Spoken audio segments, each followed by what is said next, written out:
Tranche de coupe saison 5, 30 minutes d'actu, de coups de cœur de notre vie, et de nos sorties, par Guillaume et Max. Bonjour, bonsoir, nous sommes Guillaume et Max, et on est ravis de vous retrouver pour ce 3e épisode de la saison 5 de Tranche de couple. qui s'appellera pour la gloire le grand écart. Et le grand écart, naturellement, ça nous connaît. Si vous nous connaissez, vous le savez. Merci à toutes et à tous pour votre écoute, vos messages et votre sympathie, ça nous touche vraiment beaucoup. Malgré un début d'année pour nous compliqué, on y reviendra, on arrive grâce à ça à trouver au fond de nous-mêmes la motivation pour vous proposer ces tranches de monde et de notre vie, enregistrées le dimanche soir à 22h. Depuis le début de cette saison, c'est un immanquable, toutes les 2 semaines. Comme d'habitude, n'hésitez pas à partager cet épisode pour nous aider à rester visibles et nous encourager à vous proposer ce podcast régulièrement. Alors Max, première actualité, tu vas nous parler d'un conseil de planification écologique. Et quand on entend écologie et gouvernement Macron, on lève tout de suite un sourcil quand même. Merci pour cette petite introduction. Vas-y, irait pas ça. Alors oui, en fait c'est un sujet que j'avais noté dans la semaine qui a suivi notre dernier podcast, parce que le 25 septembre, il y a eu ce qu'on appelle un conseil de planification écologique qui s'est tenu à l'Élysée sous la présidence d'Emmanuel Macron avec la première ministre Elisabeth Borne et un certain nombre de ministres du gouvernement. C'était une réunion qui était attendue depuis longtemps et qui suit la création dans le gouvernement d'Elisabeth Borne d'un secrétariat à la planification écologique qui est rattaché à la première ministre. Et ça, c'est une bonne chose en fait, parce que dès lors qu'un portefeuille n'est non plus rattaché à un ministre en particulier, mais à Matignon, à ce moment-là, il a justement une certaine autorité sur l'ensemble des ministères. Et on sait bien que la planification écologique ou la transition écologique, eh bien, elle touche l'ensemble des portefeuilles du gouvernement. Et donc, c'est à cet endroit-là qu'elle est bien placée. Le but de cette planification, c'est de prévoir dans le temps long cette transition vers une société plus soutenable. Alors, il y avait cette volonté affichée de bâtir ce que Emmanuel Macron a appelé une écologie à la française pour répondre à un triple défi, celui du dérèglement climatique et de ses conséquences, celui d'un effondrement de notre biodiversité et celui de ce qu'il a appelé la fin de l'abondance, c'est-à-dire en fait des ressources qui se font de plus en plus limitées. Alors, je vais vous énumérer un certain nombre de sujets qu'il a mis en avant dans la conférence de presse qui a suivi cette planification écologique. Alors, d'abord, sur le sujet des émissions de CO2, l'objectif qui était déjà établi est de réduire de 55% les émissions de CO2 en 2030 par rapport aux émissions de 1990-90. Le président s'est félicité... C'est gentil de penser à nos auditeurs belges. On fait Exactement. le grand écart entre la France et la Belgique en permanence, vous voyez.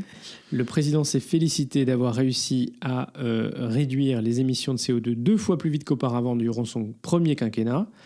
Et l'objectif pour atteindre en 2030, ça reste assez atteignable, mais ça nécessite d'aller 2,5 fois plus vite sur les 5 prochaines années, donc il y a du boulot.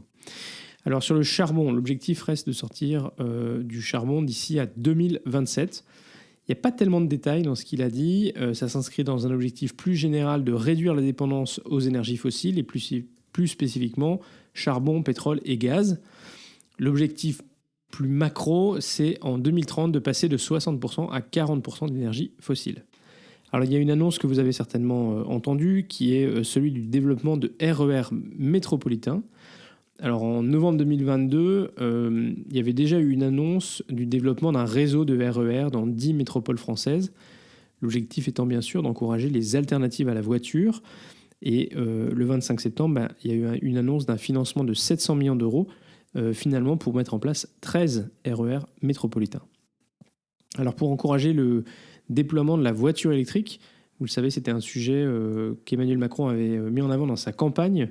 Il avait mis en avant l'objectif de produire au moins 1 million de véhicules électriques sur le territoire français d'ici la fin du quinquennat en 2027. Il y a pas mal de projets d'usines, en particulier pour des batteries, autour de Dunkerque, voilà, dans les Hauts-de-Seine, ou dans la région Hauts-de-France, pardon, qui ont été faites. Je pense que sur l'objectif de production de véhicules électriques, ça va quand même être compliqué. Mais il y a des précisions qui ont été données sur cette idée d'un dispositif de leasing d'une voiture électrique à 100 € par mois. Et donc, en novembre, le dispositif sera dévoilé. On attend de voir qu'est-ce que ce sera, parce que c'est quand même 100 €, c'est très peu cher. Et donc, on va voir qu'est-ce qui pourra être proposé, sachant que le véhicule, il a été indiqué que ce sera un véhicule qui est produit en Europe. Voilà, intéressant. Alors, l'axe suivant... Tous les véhicules électriques sont produits en Europe, non? Il y en a encore plein d'autres qui sont produits en dehors aujourd'hui? La majorité sont produits en dehors de l'Europe. Oui. Oui, parce qu'en fait, d'abord, il y a la batterie, viennent principalement encore... les usines de batterie, en fait, en Europe, c'est assez récent. Et puis, il y a des voitures qui sont produites en Europe de l'Est, mais il y a encore beaucoup de voitures qui sont produites en Chine. Alors, l'axe suivant, c'est l'encouragement au déploiement de pompes à chaleur, avec l'objectif de tripler d'ici 2027 le nombre de pompes à chaleur, en alternative aux chaudières, au fioul et au gaz. Il a dit qu'il n'y aurait pas d'interdiction des chaudières au gaz. Je crois que c'était une crainte d'un certain nombre de gens. Ça passera notamment par des mesures pour encourager le développement d'une filière industrielle de production et d'installation de ces pompes à chaleur, sachant que ces pompes à chaleur, leur intérêt, c'est qu'elles consomment et qu'elles émettent moins. Sur le prix de l'électricité, c'est un autre sujet important. Vous le savez, au niveau européen, le prix de l'électricité, en fait, il est indexé sur le prix du gaz. Alors, ça veut dire que quand on est dans un pays où on a des coûts d'électricité qui sont beaucoup moins chers que le gaz, vous savez que le gaz est élevé, en fait, on est obligé de facturer au prix du gaz. Donc, quand on produit avec de l'énergie nucléaire ou avec des énergies renouvelables, ça coûte beaucoup moins cher. Mais du coup, on est quand même, c'est pour ça qu'on a des prix de l'électricité qui restent assez élevés. Donc, c'est un sujet sur lequel il a annoncé que la France allait travailler pour avoir un prix compétitif de l'électricité. Ça passera forcément par une discussion au niveau européen, mais c'est pas une discussion qui sera facile parce que les pays qui n'ont pas, qui font principalement leur électricité sur la base de produits fossiles, eux, ils n'ont pas envie d'avoir une concurrence en fait sur le prix de l'électricité, avec des voisins qui ont des prix beaucoup plus attractifs, notamment pour l'industrie. Voilà, donc c'est un sujet qui restera important. Et la dernière mesure dont il a parlé, c'est le glyphosate. Vous savez que l'Union européenne est en train de discuter avec une proposition de repousser l'interdiction de 10 ans. Et donc, il a annoncé un objectif en France de réduire de 30% cette dépendance à cet herbicide. Bon, globalement, on ne va pas vous cacher qu'on reste un peu sur notre faim. Le grand plan sur lequel travaille le secrétaire général à la planification écologique paraît pas très très clair. Les annonces du gouvernement ne contiennent pas vraiment beaucoup de détails sur les annonces, et puis au global, il y a quand même peu d'annonces. Et surtout, c'est très parcellaire si on prend en compte l'objectif affiché de couvrir le dérèglement climatique, la biodiversité et la rareté des ressources. À l'heure de l'urgence climatique, c'est des mesures fortes et transversales dont nous avons besoin, et on n'y est visiblement pas encore. Alors bien sûr, l'enjeu majeur, ça sera le financement. Ça reste, comme on dit, le nerf de la guerre, parce que pour avoir un impact et faire évoluer notre modèle de société, ça va coûter cher, mais on n'a pas vraiment le choix. Voilà ce que je pouvais dire sur la planification écologique, et j'espère qu'on pourra revenir dans cette saison avec plus d'éléments concrets, parce que y a pas le choix, il faut y aller, quoi. Effectivement, je crois que on le voit malheureusement tous les jours. Si on ne prend pas des décisions, eh bien, il va falloir apprendre à s'adapter. Ça va être de plus en plus difficile de s'adapter. Ça coûtera encore plus cher, en fait, de répondre plutôt que de s'adapter et de transformer notre modèle. Guillaume, tu nous parles d'un autre sujet, d'un événement qui se passe à Rome. Ben oui, puisque nous, on est les adeptes du Grand Écart, on vous parle de l'environnement et du pape François. Alors, puisqu'on fait un Grand Écart, on ne va pas pour vous parler de la nouvelle encyclique du pape François qui a trait à l'écologie et dans laquelle il exhorte tous les catholiques et tous les croyants de l'Église catholique à justement être vigilants avec notre planète et à y faire attention. C'est une exhortation qui probablement fera date, mais en tout cas qui a déjà commencé à faire couler beaucoup d'encre. On attend de voir quels seront les impacts suite à Laudato Si. Certains la voient comme une suite de Laudato Si, d'autres comme quelque chose de beaucoup plus engagé encore que Laudato Si et de beaucoup plus... qui devrait avoir un impact plus important sur celles et ceux qui la lisent. Bref, non, ce qui va nous intéresser ici, c'est le synode des évêques. Qu'est-ce que c'est et pourquoi c'est important ? C'est un synode qui s'est ouvert le 4 octobre dernier. C'est une assemblée consultative convoquée par le pape qui a pour but d'informer et de conseiller ce même pape. Le Saint-Père peut lui aussi donner un rôle délibératif sous réserve que les décisions soient ratifiées par ses saints. C'est ce que nous dit le site synode.vatican, synode.va, qui est le site d'explication du Vatican concernant ce synode. Donc en gros, ce rassemblement, on verra de qui après, permet de mettre en place, de faire un certain nombre de propositions au pape. Ces propositions peuvent être soumises au vote des participants également pour leur donner encore plus de légitimité. Il existe donc un secrétariat permanent de ce synode au sein de la Curie romaine. Il est dirigé par un secrétaire général qui assure la préparation et le suivi des sessions. Ce même secrétaire général collabore avec le rapporteur général chargé de rédiger le rapport introductif au débat, un document destiné à lancer les discussions. C'est aussi lui qui rédige les conclusions des travaux. Le secrétaire général actuel du synode, c'est le cardinal Jean-Claude Ulrich du Luxembourg, pour la petite information. Les travaux de cette première réunion plénière sont donc divisés en 4 parties. La première aura pour thème la synodalité. Bah oui, on parle d'un synode sur la synodalité. En quoi l'Église est une assemblée, où l'on consulte les gens, où on s'écoute, où on se parle, où l'on prend des décisions ensemble. La deuxième session de travaux sera consacrée au terme de la communion, avant que finalement les membres du synode ne travaillent sur la notion de co-responsabilité de la mission, puis sur celle de la gouvernance. À la fin du synode, les évêques et les membres de l'assemblée synodale adopteront un rapport qui sera remis au pape et rédigeront probablement un message destiné au monde entier. Une première synthèse doit être votée le 28 octobre prochain à l'issue de la première session générale, qui aura donc duré à peu près un mois. Une seconde session générale est prévue dans un an, en octobre 2024. Donc durant ce presque un mois, 464 participants, dont 365 membres qu'on appelle pères et mères de l'Église, qui ont le droit de vote, parmi lesquels on compte 62 cardinaux et surtout 54 femmes, on y reviendra. Ces membres vont réfléchir sur une église synodale, comme je l'ai dit, la communion, la participation, la mission. D'autres changements importants, donc on a parlé des femmes, il y a aussi la suppression des auditeurs, des personnes qui étaient autorisées à débattre mais qui ne possédaient pas le droit de vote. Aujourd'hui, toutes les personnes qui participent possèdent ce droit de vote. Il y a donc désormais 70 membres de ce synode qui ne sont pas des évêques, qui représentent d'autres fidèles du peuple de Dieu, prêtres, hommes, femmes, consacrés, diacres, fidèles, laïcs. Nommés tous par le pape François, ils pourront s'exprimer et surtout, comme je le disais, participer au vote des décisions du synode et ne plus être là en marge en quelque sorte. On l'a déjà abordé, donc plusieurs dizaines de femmes, 54 avec le droit de vote. Il faut aussi noter que la constitution apostolique, on ne va pas rentrer dans les détails, mais Episcopalis Communio, qui régissait la composition de ces assemblées, mentionnera désormais 5 religieuses et 5 religieux, et lieu et place des 10 clercs, pour permettre un équilibre aussi entre les hommes et les femmes dans la représentation des religieux. Pour la petite anecdote, 7 Français pourront y voter.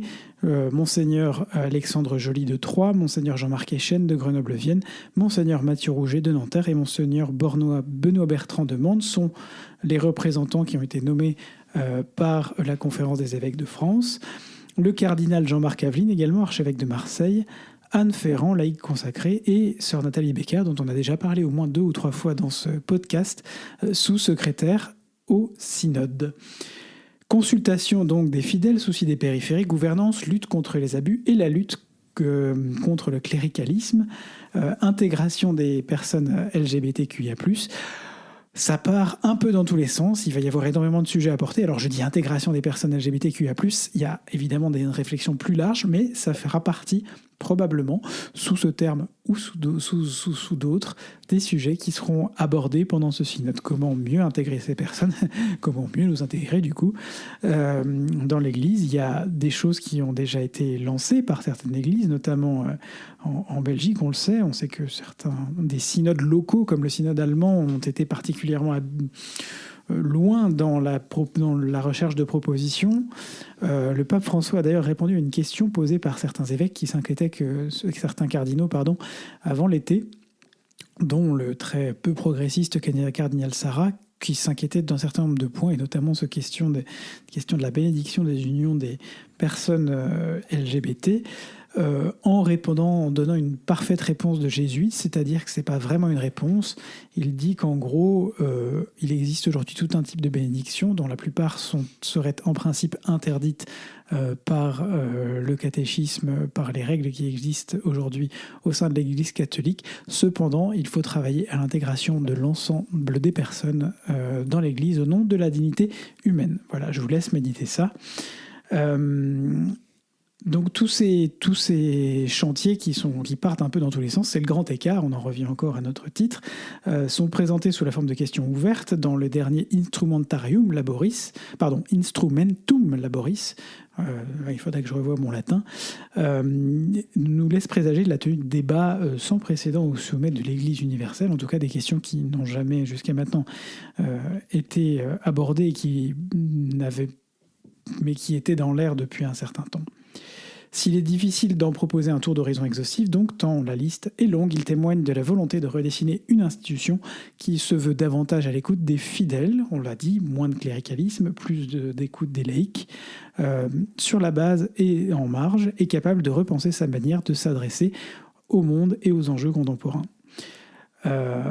Alors, des voix critiques, comme je l'ai dit, notamment celles de ces cardinaux, remettent en cause la capacité du processus à amorcer des changements structurels. D'autres craignent qu'elle n'ouvre le champ à une révolution dans l'Église. Personnellement, j'y crois pas vraiment. Le pape en lui-même a voulu laisser du temps de discernement. Cette session n'est pas intermédiaire, mais elle est bien la première session pour laisser autant aussi aux gens qui y participent de digérer, entre guillemets, ce qui va s'être dit et d'y revenir l'année prochaine pour finalement arriver aux conclusions de ce synode et voir quelles seront les avancées proposées par l'Église à destination notamment de celles et ceux qui en sont les plus éloignés ou les plus marginalisés et d'aider à un fonctionnement qui soit plus en phase avec notre XXIe siècle. Merci beaucoup Guillaume. Écoute, on a beaucoup d'attentes en tout cas. Comme tu le disais, donc on verra si l'Église arrive à faire le pas et à s'adapter. Max, une brève rapide sur un sujet qui finalement est encore assez bouillant dans l'actualité malheureusement. Oui, on voulait revenir sur l'explosion de violence sans précédent au Proche-Orient, en Israël et Palestine. Voilà, c'est un sujet qu'on ne pouvait pas occulter au vu de la violence qui s'est déchaînée depuis ce week-end, avec au départ des tirs massifs de roquettes depuis la bande de Gaza vers Israël et des hommes en armes appartenant au Hamas qui ont assailli des localités israéliennes au sud du pays, des civils israéliens mais aussi d'autres pays, notamment américains, ont été pris en otage. Et puis, en riposte, des raids de l'armée israélienne ont eu lieu dans la bande de Gaza. Alors le bilan va probablement s'alourdir, mais on dénombre déjà plus de 1000 morts et au moins 3000 blessés. Ces journées ont été effectivement très meurtrières et on ne peut que s'en désoler parce qu'on sait aussi qu'elles augurent de nouvelles violences en chaîne dans un pays ou dans une zone géographique qui n'a pas été exempte de violences, qui finalement a connu des petits moments de répit dans une grande violence en permanence. On sait aussi que le Hezbollah au Liban commence à aussi profiter un peu de la situation. Donc on ne souhaite pas à ce stade rentrer dans ce sujet de façon approfondie. C'est jamais bon de battre une actualité à chaud, en particulier dans cette région. Mais on voulait cependant afficher notre solidarité avec les victimes, en particulier civiles des deux côtés, leurs proches, et puis espérer que la paix durable puisse un jour voir le jour dans cette partie du monde qui connaît ces spirales de violence inquiétantes pour toute la région. Voilà, après avoir fait ce petit point qui était important pour nous, Guillaume, on va revenir peut-être à un peu plus de légèreté sur le point belgitude. Eh bien, oui, je ne sais pas si ça va être de la légèreté, parce qu'on va quand même parler budget. Je vais vous parler d'un budget qui est à la fois en équilibre, en déficit. Ben oui, en Belgique, on arrive à faire des choses absolument fantastiques. Comme toutes les institutions, les organisations politiques, publiques, etc., la région wallonne donc a voté récemment un budget à la fois en équilibre et en déficit. Oufti, non peut-être. Eh bien oui, c'est la situation paradoxale dans laquelle se trouve justement cette région. Alors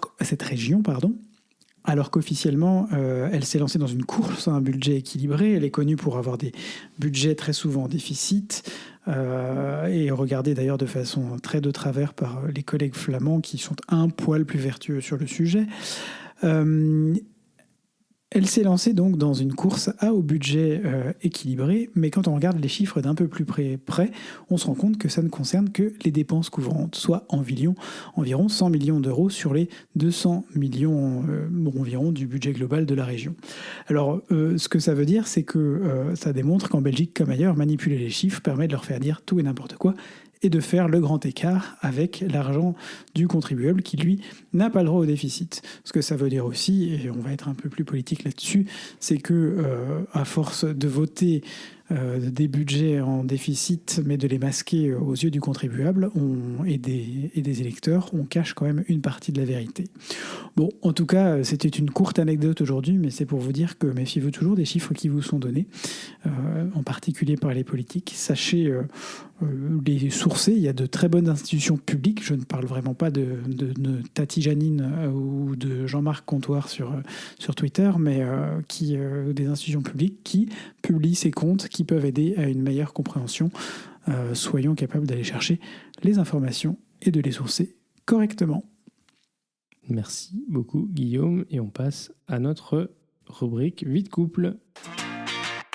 Bon, on va pas se mentir, en termes de grand écart, nous on fait aussi un peu le grand écart dans nos déplacements professionnels depuis la rentrée. Là, on en a eu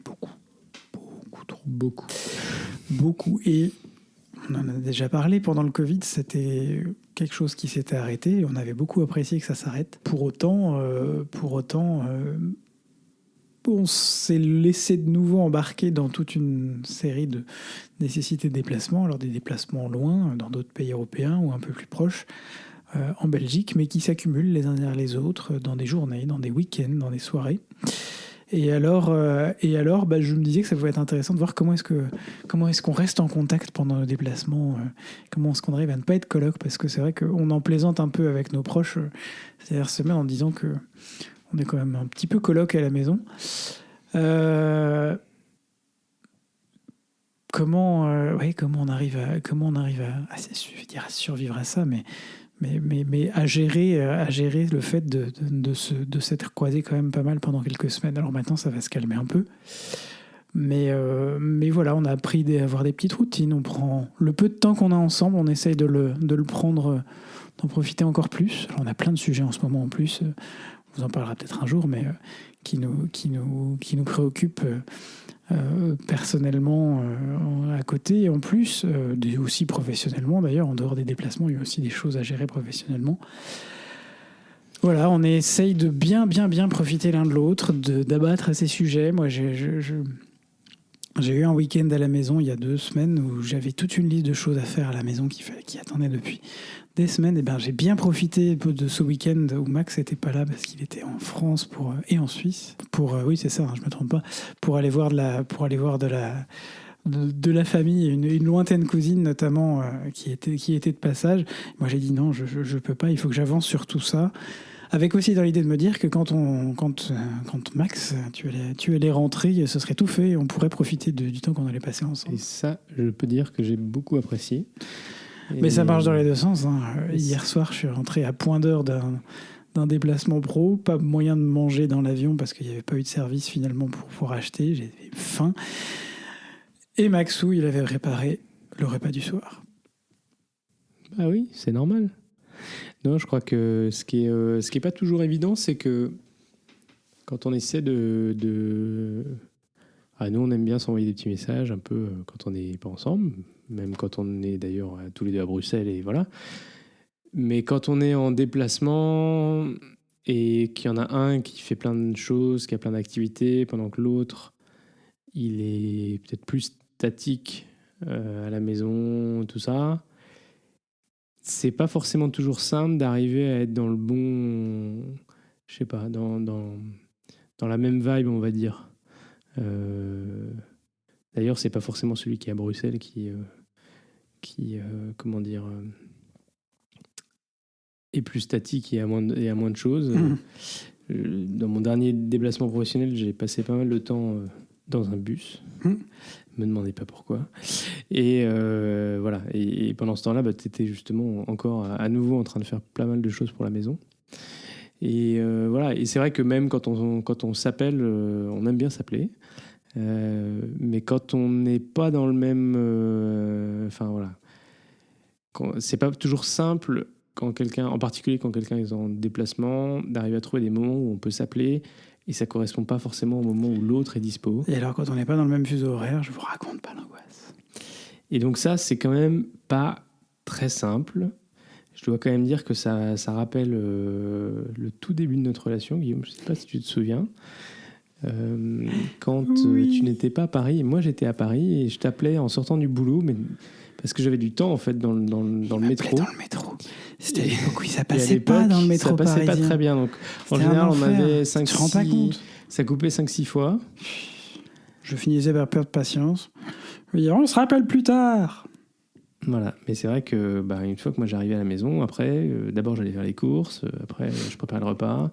Enfin bon, bref. Puis après, il était trop tard pour monsieur. Mais il y a des gens qui se couchent tôt, monsieur. Non, mais je te vois essayer de me faire passer pour oui, monsieur. Le sommeil, c'est important pour moi. Autant dire que ces derniers temps, ça a été compliqué. Mais non, oui, le sommeil, c'est important. Voilà, je crois qu'après, on a appris avec le temps à savoir quand il faut se dire qu'on se rappelle plus tard, que là, ça, c'est pas les bons moments pour avoir des conversations ou que c'est pas le bon moment pour l'un et l'autre. Voilà, on essaye de s'envoyer des petits messages avant d'aller dormir, en général.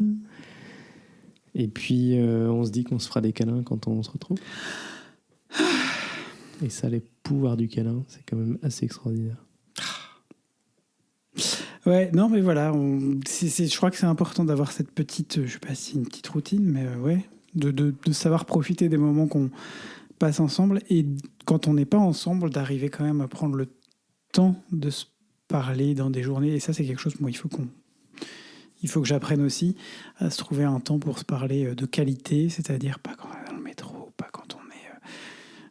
mais même ce week-end, tu m'as appelé, j'étais dans une salle avec du monde, il y avait du bruit autour, c'était pas agréable pour moi et c'était surtout pas agréable pour toi. Mais on a réussi à se rappeler plus tard quand j'étais dans ma chambre d'hôtel où c'était plus calme. Donc prendre le temps de s'appeler dans des bonnes conditions. Exactement. On parle peut-être d'un deuxième sujet qui est un petit peu lié. Ben oui, sujet est un peu lié, parler des sujets sensibles sans s'énerver. Alors on a notre petite dose. De petites doses de sujets sensibles sur plein de sujets, personnellement et professionnellement, mais notamment personnellement. Des sujets qui peuvent aussi nous énerver, pas nous énerver parce que l'autre énerve l'un de base, mais de fait, quand on en parle, on est un peu à fleur de peau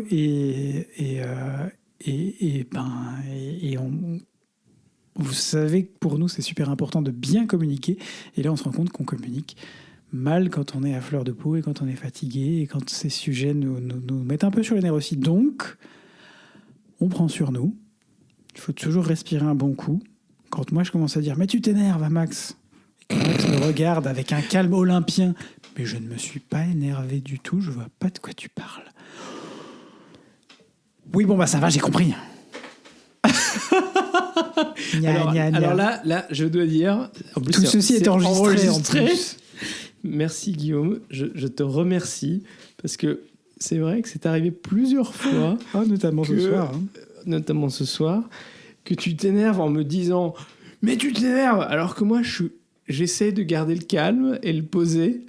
Alors j'en pense pas moins, hein, je pas forcément, mais voilà.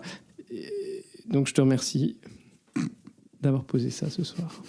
Vous voyez, c'est ça aussi Communiquer, savoir reconnaître ses erreurs, y compris devant l'ensemble le monde entier via ce podcast. Maintenant, vous le savez, je sais reconnaître mes erreurs. Mais donc, Max, qu'est-ce que tu conseilles finalement, toi, dans ces cas-là? Parce que parler des sujets sensibles sans s'énerver.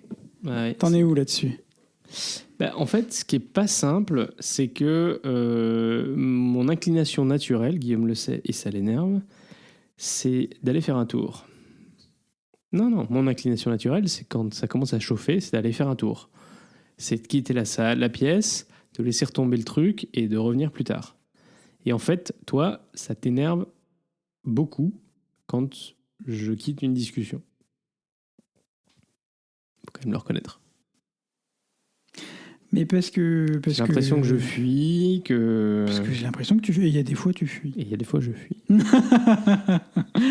Encore une autre chose à recadrer ce soir. Vous voyez, chacun son moment. Ouais. Mais je reste... En fait, je pense qu'à un moment donné, il faut pas non plus se retrouver dans une situation où tes mots vont dépasser ta pensée et tu vas dire des choses qui vont heurter l'autre. Et donc, mon inclination naturelle, c'est de dire, bon, on va faire un pas en arrière, on va redescendre la pression. On est plutôt... parfois, on peut faire un peu la moue pendant un petit temps, mais globalement, quand même, on arrive à se dire pardon et à se dire... allez, hop, on repart d'un meilleur pied. On a un peu le syndrome cocotte-minute tous les deux, quand même, où les choses peuvent monter en pression. Donc, voilà, mais je sais pas si c'est toujours la meilleure solution de partir faire un tour. Mais voilà, je sais que j'ai cette tendance-là. Est-ce que j'ai d'autres solutions à vous proposer? Not really, not at the moment. Essayer de dire, peut-être que c'est mieux qu'on en reparle un peu plus tard. Voilà. Mais c'est un peu la même logique. Je pense que quand on est fatigué, ça n'aide pas. Non, ça c'est sûr. Et en tout cas, on peut vous redonner notre solution à nous. On vous l'a déjà dit plusieurs fois. Mais on essaye de ne pas se coucher en étant fâché. Donc voilà. Ça nous est pas arrivé souvent et ça fait longtemps que ça nous est pas arrivé. On fait un petit câlin et on dit bon, je suis désolé qu'on soit énervé. Et puis voilà, on repart d'une meilleure base. Alors c'est la dernière rubrique et Guillaume, tu nous fais une petite rubrique tech aujourd'hui, c'est toi qui... Ciel est bleu, le monde est neige. Je vais vous parler aujourd'hui effectivement de Blue Skies. Mais qu'est-ce donc Blue Skies? Qu'est-ce donc Blue Skies? Vous savez que je râle beaucoup sur Twitter, on râle beaucoup sur Twitter, il faut reconnaître que ce réseau social devient de plus en plus anxiogène, source de fake news, des images de plus en plus violentes, une modération quasiment inexistante, du harcèlement quasiment omniprésent vis-à-vis d'autres twittos. Nous, on a la chance on n'est sans doute pas suffisamment controversant, enfin bref, on n'y aborde pas des sujets... de façon trop offensive sur ce réseau, mais il se passe des choses qui ne sont vraiment pas positives. Et donc, à un moment donné, je m'étais dit, mais je vais partir de Twitter. Et en même temps, c'est une source d'information malheureusement importante, de trouver beaucoup d'informations, y compris, je parle bien d'informations ici sourcées, j'en reviens toujours à la source. C'est important de sourcer les choses... Les informations qu'on vous donne, toutes les informations qu'on vous donne dans nos podcasts sont sourcées. On met de temps en temps des choses sur les réseaux sociaux, ça fait longtemps que je ne l'ai pas vu, mais tout est sourcé, soit dans les articles des podcasts qui sont à votre disposition si vous nous les demandez, si vous les voulez, vu qu'on n'a plus trop le temps de les poster. Mais donc voilà, je cherchais une alternative, et donc il y a une alternative qui se lève dont on parle beaucoup depuis 1 mois et demi, 2 mois, mais qui existe, c'est ça, qui existe depuis déjà 2019. Il s'agit de Blue Skies. Alors, qu'est-ce que Blue Skies ? Blue Skies, c'est une application qui a été lancée en février 2023 et qui se différencie de Twitter puisque c'est une plateforme sociale décentralisée, c'est-à-dire qui utilise des serveurs qui ne sont pas des serveurs uniques, mais des serveurs disséminés un peu partout. Elle est plus ou moins en open source et elle a la petite particularité d'avoir été en fait créée, c'est cocasse, par le fondateur de Twitter lui-même, Jack Dorsey, absolument, qui l'a créé. C'était un projet en 2019 quand il était encore PDG de Twitter. Il avait tweeté à l'époque « Twitter finance une petite équipe indépendante jusqu'à 5 architectes, ingénieurs et concepteurs open source pour développer une norme ouverte et décentralisée pour les médias sociaux. » L'objectif est finalement que Twitter soit un client de cette norme. Depuis sa création officielle en 2022 et son lancement en février 2023, Blue Skies est devenue donc une entreprise indépendante qui est dirigée par Jay Graber et qui est toujours soutenue par l'ancien cofondateur de Twitter qui s'est barré quand Twitter a été racheté par Elon fucking Musk. Comment ça fonctionne ? Eh bien, à peu près pareil que Twitter. Finalement, c'est une interface, deux interfaces proches, puisqu'elles ont été toutes les deux conçues finalement par des architectes ou des informaticiens avec des sensibilités proches. Vous créez un profil, vous avez ce qu'on appelle une timeline, une ligne du temps où vous voyez passer les posts publiés. Vous pouvez poster des posts de maximum 300 caractères, ajouter des liens, des mentions, des emojis et jusqu'à 4 photos et interagir avec ces posts. On peut les liker, répondre en laissant des commentaires. Bref, on est finalement tout à fait dans Twitter.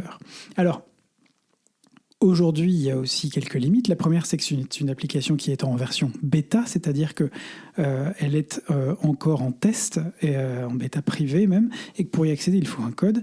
C'est pas forcément simple de trouver des codes. Moi, j'ai eu une twitto généreuse qui m'a offert un code hier, et je compte bien partager les codes que j'aurai d'ici quelques temps, au principe avec mon profil, à d'autres personnes. S'il y en a qui sont intéressés, n'hésitez pas à me demander. Le premier est réservé à Max, je vous le préviens tout de suite. Si jamais il n'en a pas eu d'ici là, c'est chez lui que ça ira. On peut aussi s'inscrire sur une liste d'attente pour obtenir ce code, mais c'est pas forcément simple parce qu'on ne sait pas du tout quand est-ce qu'ils vont l'ouvrir, à qui. Il y a 1,2 million de personnes selon Forbes qui y sont inscrites. On peut enfin acheter un code sur eBay, mais enfin, payer plus de 100 ou 200 $ pour un code Blue Skies, honnêtement, c'est pas forcément utile. Donc il faut savoir qu'aujourd'hui, l'application en tout aurait été téléchargée environ 500 000 fois sur l'App et le Play Store. Elle est numéro 10 réseaux sociaux sur l'App Store. 500 000 personnes avaient accès, donc ça c'est des chiffres de mai 2023, j'ai pas trouvé plus récent, mais 500 000 personnes y avaient accès. C'est aussi un problème parce que ça veut dire qu'il y a encore peu de gens et peu d'interactions sur Blue Skies, mais voilà, il faut, comme toute application, il va falloir lancer la machine et il faut espérer que d'ici quelques temps, on puisse enfin faire le grand écart entre Twitter et Blue Skies et trouver une bien meilleure modération et une même qualité d'information sur ce réseau social. Effectivement. Écoute, merci Guillaume pour cette appli intéressante. Et puis, on ne sait pas trop si vous êtes dessus, mais si vous êtes, faites-nous signe. On essaiera aussi de créer un petit compte pour Tranche de Couple sur Blue Sky. Et voilà, et c'est déjà la fin de ce 3e épisode de la saison 5. Si vous êtes arrivé au bout, bravo et merci. On est très heureux de vous compter parmi nos auditeurs. Si ce podcast vous plaît, faites-le découvrir autour de vous et n'hésitez pas à mettre une note ou un commentaire sur Apple Podcast, Spotify ou votre logiciel de podcast préféré et un like sur YouTube ou Twitter ou un pouce bleu sur Facebook et surtout, partagez. Et voilà, comme d'habitude, vous le savez, ce podcast est diffusé le lundi tous les 15 jours. D'ici au prochain épisode, portez-vous bien, gros bisous et à très vite pour de nouvelles tranches. Bon, on n'a pas trouvé, mais pour de nouvelles tranches de vie. Fatigué, voilà. Ce soir, on va changer le mot à chaque fois. Et aujourd'hui, ce sera de nouvelles tranches fatiguées. Et la prochaine fois, on espère que ce sera de nouvelles tranches dynamiques.